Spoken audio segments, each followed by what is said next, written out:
اکثر حدیث سنی ہوگی، اور اسی حدیث کو امام مسلم رحمۃ اللہ علیہ صحیح مسلم کے مقدمہ میں یوں درج کرتے ہیں کہ نبی کریم صلی اللہ علیہ وسلم نے فرمایا من حدث عنی بحدیث یرا انہ کذب فہو احد من الکاذبین، کہ جس شخص نے مجھ محمد صلی اللہ علیہ وسلم کی نسبت کوئی ایسی بات کی اس کو پتہ ہے کہ وہ جھوٹی ہے اور اس نے جان بوجھ کر جھوٹ بولا، وہ جھوٹوں میں سے پرلا ایک جھوٹا انسان اللہ کے پاس لکھ دیا جاتا ہے۔ اور آپ نے ماشاءاللہ بڑے ہو کر خطبہ بھی بننا ہے، اللہ کریم آپ کو عالم ربانی بنائے،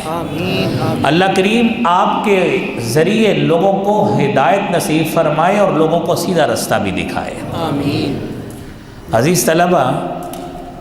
اور آپ یقینی بات ہے یہاں پہ بزرگ بھی موجود، طلبہ بھی موجود، اساتذہ بھی موجود،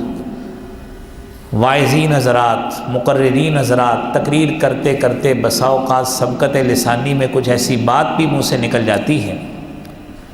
کہ شاید احساس نہ ہو اور بات اپنی طرف سے غیر مستند کہہ دی، ان اتھینٹک کہہ دی، جس کی پروف کوئی نہیں ہے، ثبوت کوئی نہیں ہے، نسبت کر دی اللہ کے رسول صلی اللہ علیہ وسلم کی طرف صرف اپنا بھرم رکھنے کے لیے کہ اللہ کے رسول صلی اللہ علیہ وسلم نے فرمایا ہو۔ آپ قرآن کے حافظ بننے جا رہے ہیں، قرآن کے قاری بننے جا رہے ہیں، نبی کریم صلی اللہ علیہ وسلم کی سنت مطہرہ کے محافظ بننے جا رہے ہیں،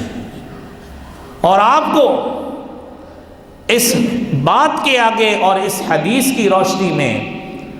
اپنے تئیں اپنے آپ کو حسار بنا کے پیش کرنا چاہیے کہ وہ کوئی بات آپ صلی اللہ علیہ وسلم کی طرف ایسی نہیں نسبت کی جا سکتی۔ میری تقریر تیار ہے یا نہیں ہے، مجھ سے حوالہ بھول گیا ہے، ذہن سے نکل گیا ہے، لیکن کبھی بھی اس کو اگر پتہ نہیں ہے اللہ کے رسول کی طرف نسبت نہیں کرنی۔